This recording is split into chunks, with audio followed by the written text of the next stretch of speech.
Hello there, my name is Cohen, and today I want to talk about the Neumann KM88. So, what makes this particular microphone special? Or maybe a better place to start, what even is it? This is a small diaphragm condenser microphone made by Neumann. And this is a rather unusual microphone. Not many people know about it. Um, but it's a particularly special microphone in Neumann's catalog. Um, this is along with their 80 series FET microphones. So the things like the KM84, KM86, the U47 FET, I believe, also applies in that category as well.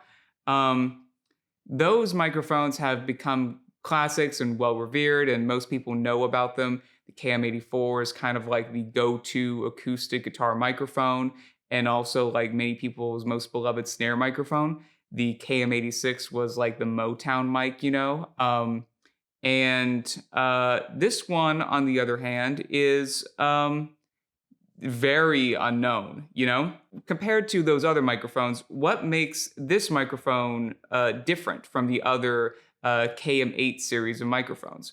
Well, this one has the illustrious nickel capsule that is found in the KM54, KM56, the Neumann SM2, and the SM23, I believe.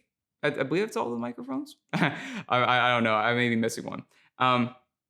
But those microphones are well beloved and are referred to as like some of the best small diaphragm condenser microphones ever made, hands down.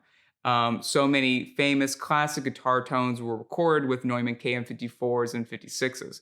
And they're just broadly general useful microphones. So the story goes that they had so many leftover nickel capsule head assemblies left over from the previous microphones. They decided to create an entirely new microphone based off of that head capsule. It is a multi-pattern condenser microphone, meaning it can go from cardioid to omni to figure eight. And it, as a result, has a lot of flexible uses. And that nickel capsule that's inside the microphone, though, is incredibly lovely sounding compared to the Mylar capsules that are in the KM8 series. Those are a bit more mid-forward, and they don't have as fast of a transient response as the nickel capsules do. The nickel capsules are incredibly thin. I mean, like ridiculously thin. It's something like stupid, like zero point 0.6 micron thin of the diameter of the capsules, So as a result, they are very fast and they have tons of transient information. And they also have like a very gorgeous and bright and present high frequency response, more so than like the Mylar capsules of the KM84 and KM86. These microphones there are quite rare and there aren't many floating around. There aren't many samples and sound clips online showing or at least showing off this microphone, So I wanted to make some and kind of show the uses of it. Some areas that this microphone excels in very well is for drum overheads, for acoustic guitar. Most acoustic stringed instruments would fall in that category, and piano. All of those are drop dead gorgeous on any of those instruments. Some of its strengths compared to the other KM8 series of microphones is that due to the more intelligently designed circuitry of this microphone, it has a significantly quieter noise floor than those other microphones.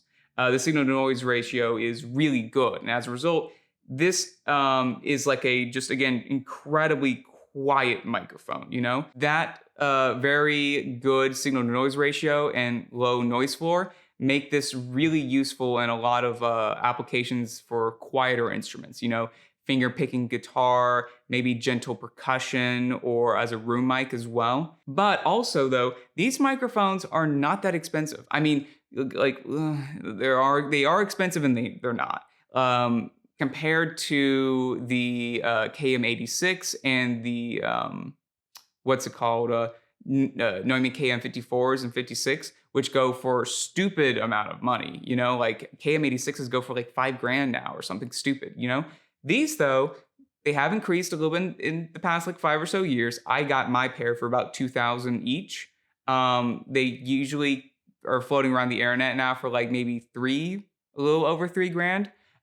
Still though, even with that price, and I've never like talked to any of those people. Maybe you might be able to talk them down if they're that price. But even at that price though, it's to me a way better value and a way better deal than the KM86 or the other microphones floating around there.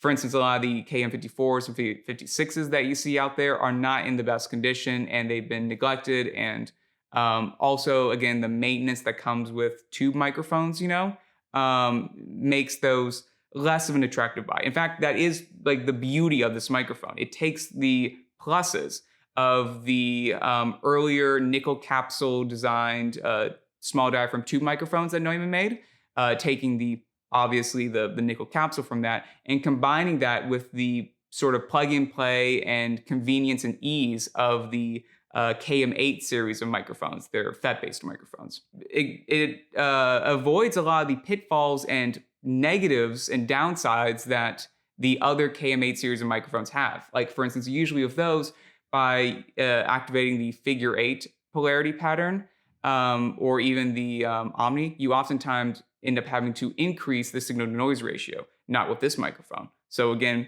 makes it super useful. Now, there are some downsides to this microphone. The biggest one is going to be, obviously, its nickel capsule. These capsules are incredibly fragile. As a result, you should not use them for close miking anything with large amounts of SPL. So for let's say like close miking a guitar cabinet or a drum or something like that, you don't want to do that. I still use these on drum overheads a lot. Probably the most frequent microphone I use on drum overheads. However, my style of recording drum overheads, I usually have this in a sort of front of kit position, in like a stereo configuration, much kind of like a Neumann SM2, lining them up capsule to capsule. But about 2 or 3 feet in front of the drum kit, well away from the SPL of the kick drum and about cymbal height, So as a result, these aren't being exposed to too high of SPL and they're not in harm's range of way of like a drummer accidentally hitting over the drumstick, and causing the microphone to go kaput. So it's I tend to find that position with those microphones, which I did every fucking video I have to mention Steve Albini, I guess. I did rip that off from Steve Albini. He used I guess he did use a Neumann SM2 as a front of kit microphone for drum overheads, and I do the same thing with my KM88s. They're actually but the KM88 is probably the most analogous to the Neumann SM2 in its overall sound, because the KM54 and the KM56 were meant for more close miking duties. This, though, however, it's more meant for farther miking stuff. So it's a bit more far field use. Now, I tend to just mic things farther away naturally. I don't like close miking things in general, so maybe that's why I've gravitated towards this microphone so much, but I would also, in the same vein, not close mic things with this microphone, I'm going to be, when I'm doing these tests though, I don't have another comparable small diaphragm condenser microphone to compare it to. I have these cheap Octavas that I'm using for the voiceover, that I'll compare them to as like a sort of, just to give you a little taste, I wish I had a little bit more better specimen, like maybe like a KM86 would do that for, but I don't. Anything else? Oh yeah, with the SPL. So high SPL you shouldn't expose this microphone to high SPL though, but really though, that's not the killer of these microphones. The killer is puffs of air, blast of air, like for instance with vocals. This is a microphone that you absolutely should not record vocals with.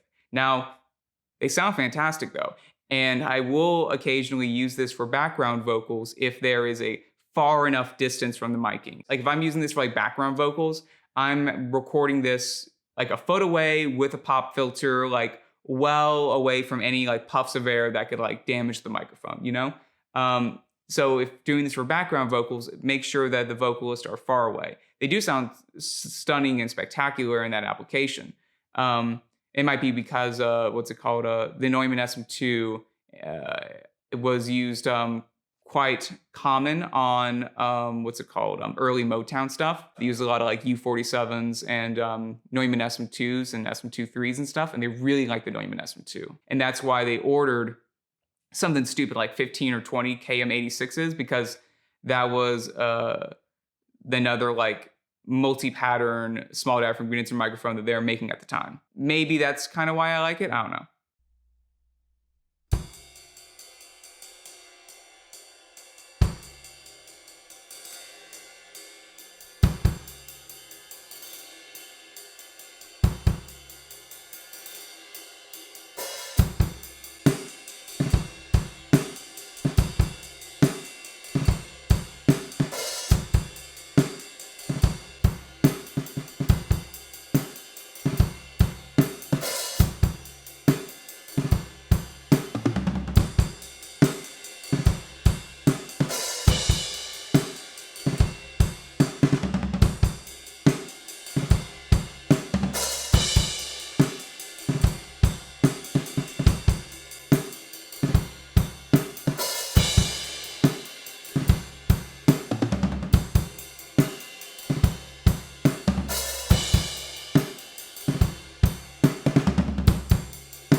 I think that about wraps it up with this microphone.